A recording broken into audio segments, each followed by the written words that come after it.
Germantown section of Philadelphia, historical architect Henry Magaziner remembers that long ago flicker of light coming from Ebenezer Maxwell's 19th century Victorian mansion. Well, I lived in the neighborhood, and the whole first floor, I used to pass it, the whole first floor was boarded up. And the second floor, you would see little flickering lights.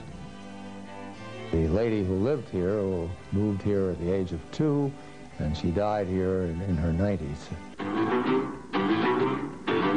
Everybody called the building the Charles Addams House because it reminded people of the Charles Addams cartoons in the New Yorker. The lady who lived here died, and in the early 1960s, the building became the property of an oil company. And the neighbors fought the idea of having this torn down and being replaced by a filling station. They fought, but no matter what they did, the mansion seemed doomed, until a Unitarian minister from Germany described the potential pain of such a loss.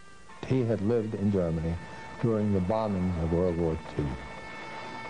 And he had seen significant parts of his town being blown up. And he talked about the emotional, he said, aside from the physical problems, the emotional problems which is caused were the people who saw their whole environment which they were accustomed to disappear.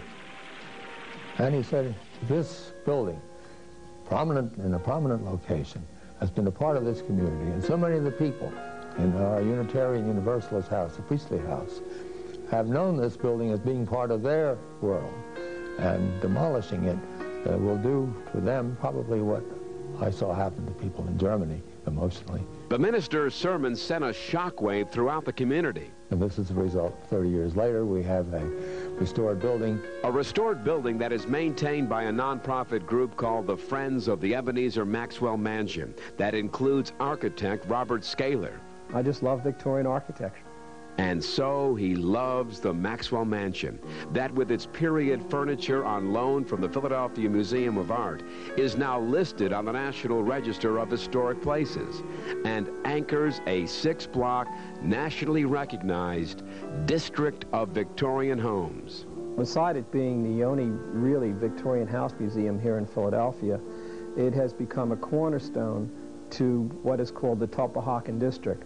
And through the efforts of the volunteers and people over the last over 20 years, they've restored this house and the grounds and the gardens and kept the fence up, and it has set a standard for people in this area to restore their houses and encourage them to bring their houses back to the period of this entire district, which of course is the 19th century.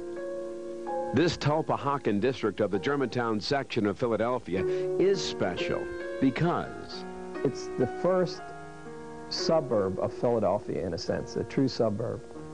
And it developed because the Reading Railroad ran a train out to Germantown in 1832.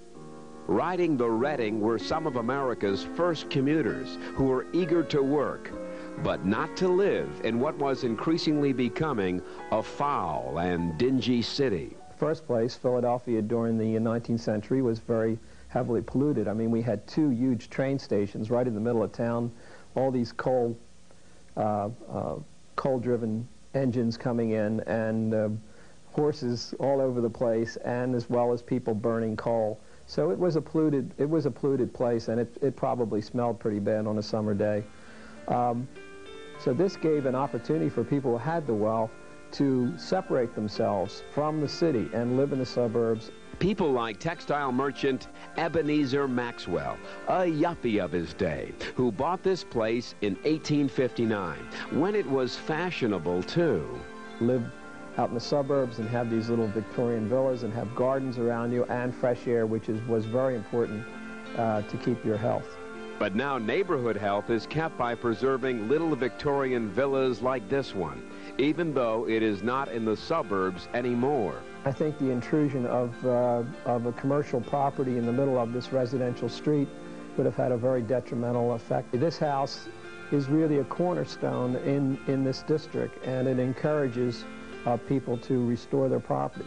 Obviously, you're not going to live in a museum like this, but if you restore your house back to something that's close to the period and paint it that way, you'll have a much more valuable property, and it'll preserve the history of the neighborhood and also make your house worth more.